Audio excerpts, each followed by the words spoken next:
राम आएंगे तो अंगना सजाऊंगी, दीप जला के दिवाली मैं मनाऊंगी। राम आएंगे तो अंगना सजाऊंगी, दीप जला के दिवाली मैं मनाऊंगी। मेरे कर्मों का भाग जग जाएंगे, राम आएंगे, राम आएंगे तो अंगना सजाऊंगी। जा तनी सब केहू तो अपन अपन गांव के नाम रोशन करत ताटे। तब मान लो हमरो अयोध्या जाए के बा राम जी के दर्शन करे, तो मान लो हमहू ना कुछ एजा से लेके जाए तो कैसे हमारे गांव के नाम रोशन होखी भाई, कैसे हमारे गांव के नाम होखी कि हाँ हे गांव के आदमी आइल बाटे भगवान के नाम पर हर चीज लेके आइल बा।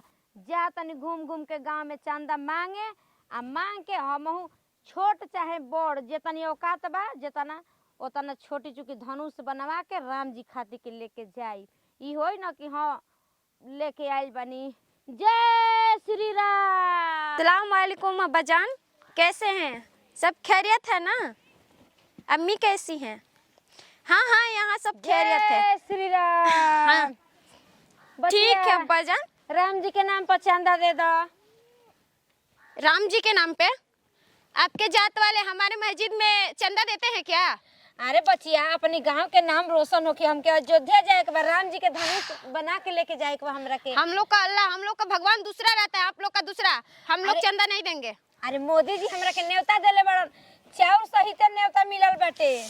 देखिए हम लोग का मस्जिद वहाँ टूट के राम मंदिर बना है, तब से खून खोल रहा है। आप हम लोग से चंदा नहीं मांगिए। अच्छा ठीक है। क्या हुआ जरीना, क्या बात है? कुछ नहीं, ये चंदा मांग रही है। चंदा दे दो। तो काहे नहीं दे देती है? क्यों चंदा दे? चंदा क्यों दे इनको? कितना चाहिए आपको? और कितना चाहिए? अपन जौन जूरी तेवन दे देबे के बा राम जी के नाम पर। हम तो धनुष बना के लेके जाए के बाटे। आप समझते नहीं हैं। 501 रुपए लीजिए हमारे तरफ से, ठीक है? हाँ बाबू हाँ।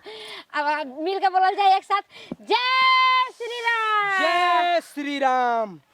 देखिए हमारा भले ही अल्लाह अलग अलग है, मजहब अलग अलग है, लेकिन नाम एक है। हाँ तब का श्री बाबू। राम का नारा हम लोगों को ही लगाना चाहिए। हाँ, जय श्री राम। जय श्री राम। आप अपने भगवान को भूल गए और इन लोग के जुड़ गए। आप चुप रहिए, ठीक है? न किसी को डांटना चाहिए, ना देना है तो डांटो मत।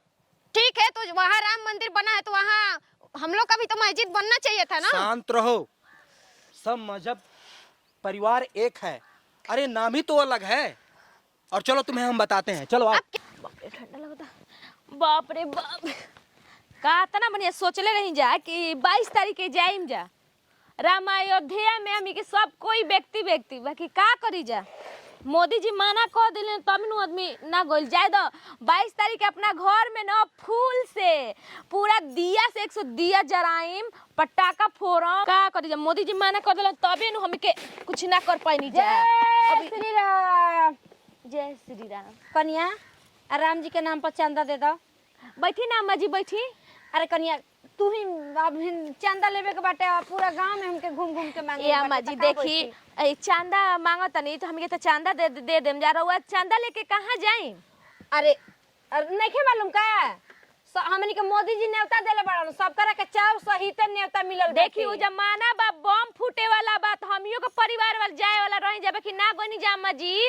अब कुछ लेके जेबू राम जी खातिर तब ना माना ना हो कि हम तो धनुष बनवा के लेके जाए। वैसे तो हम गांव में चंदा मांगतनी। तो मने चंदा से बटोर के धनुष सोना के बना के लेके जाई। हाँ, देखा छोट चाहे बड़ भगवान के नाम पर जाता ना। हाँ, ये तो बात सोचतन कि अपने गांव के नाम रोशन होखी। हाँ बात तो सही कहनी अम्मा जी। तो लेके जेबू ना, सब गांव बाकी के आदमी अम्मा लेके जी जाता। जाना तनी मोदी जी कहता नो कि मोबाइल पर टीवी पर देखा लोग ओ जाई लो बहुत मुश्किल बा। ट्रेन में के टिकट जो आदमी कराओ तनु सब कैंसिल करवा देले बड़ा। ना ना हमारा का है तनी चाउर मिलल बाटे कि एथु में मिला के खीर बना के खाए के बा।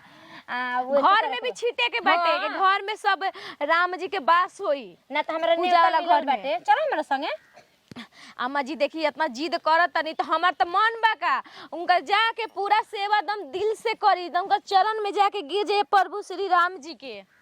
ठीक बाटे, जा चंदा लिया बा। तो सुनी ना हम साथ ही रहुआ साथे चलत तनी जा। हां हां कहीं संग्राम जी जय श्री। हाँ सब रुकी रुकी आओ तनी रुकी बताओ जब सोचले बटला ही बाड़ू तो का जय श्री राम जय श्री राम चल जा घर घर में भगवान लहराए मेरे श्री राम जी आएंगे जय श्री राम जिंदगी नहाई भाई हमें चाहिए हर घर में अब राम चाहिए हर घर में अरे चाची जान रुकिए, अभी तक ले आप लोग चंदा ही मांग रहे हैं। जी भाईजान हां अभी चल अच्छा जा कब जाना है अयोध्या? आसान बाहर निकल के बा और तो साथ में हम भी चले और चंदा भी मंगवा देते हां हैं। तो मिल के बोला जय श्री राम लेके चल जा घर घर में एक ही नारा हम गाओ तनी हम मिल के गए मम्मा जी अरे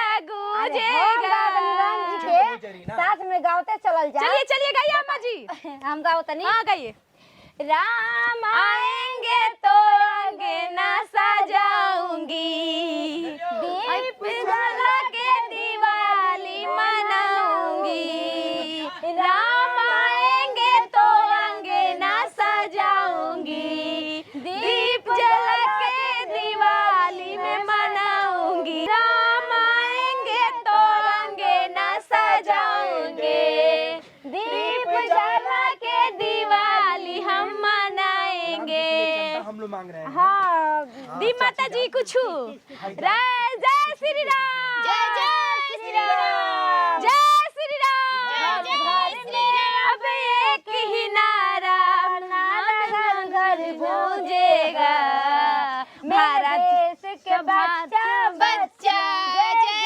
श्री राम बोलेगा मेरे भारत का बच्चा बच्चा जय जय श्री राम में बोलेगा जय श्री राम जय श्री राम आएंगे तो अंगना जा चाची जान कब आएंगी? पता नहीं कहीं मेरे को लग रहा है वो पैसा वैसा लेकर चली तो नहीं ऐसा बात नहीं है बहन जी वो अम्मी मतलब जे अम्मा जी आएंगी जल्दी आएंगी ठीक है ना काहे कि देखिए वो पैसा लेके नहीं कहे कि भगवान जी के नाम पर ना कोई लेके हम लोग को भगता नहीं हम लोग हिंदू में ऐसा नहीं होता है आएंगे तो अंगना सजाए हमको जानते हैं भाईजान हमको मन करे ढोलक बजा के खूब नाच आइए गई चाची जान आप कहाँ? अम्मा जान आ गई अरे बाजार में बड़ी भीड़ अच्छा सामान लेने गई थी आप सारा सामान खरीद लिया है ना? अच्छा चाची जान अब ये बोले बताइए। ढोलक लाई है मम्मी बजाने के लिए ढोलक लाई है सब बार बाजार करे बानी बाजार में तो ई धाका धुकी बाई ई धाका धुकी की छोड़िए सब ढाला भीड़ भूड़ सब भूल जाइए हम भीड़ में से आए थे अब जय श्री राम खाली गुजी कौन थोड़ा गाना वाना गाइए ना गीत अरे अरे रुकिए, टिकट वेट हो गया है? टिकट तो कराना पड़ेगा ना हमरा के मोदी जी देले रहना हां आ जब नेता हमके मिलल बा ते में टिकट के तो आज फ्री में जाए के बा अच्छा तो बहुत ही अच्छा है सारा हम पैकिंग उकिंग ले लिए हैं वही ट्रेन है ना, काशी पटना शताब्दी बच्चे से जी, खुलती है जी, जो। जी। उतना हम पढ़े लिखे नहीं हैं बाकी हाँ वही ट्रेन है इतना जानते हैं अरे मारे स्टेशन पर भीड़ बाटे राम आएंगे तो अंगना सजाएंगे थोड़ा ठुमका लगा दीप दीजिए। लेके दिवाली हम मनाएंगे राम आएंगे तो अंगना सजाएंगे दीप जला के दिवाली मनाएंगे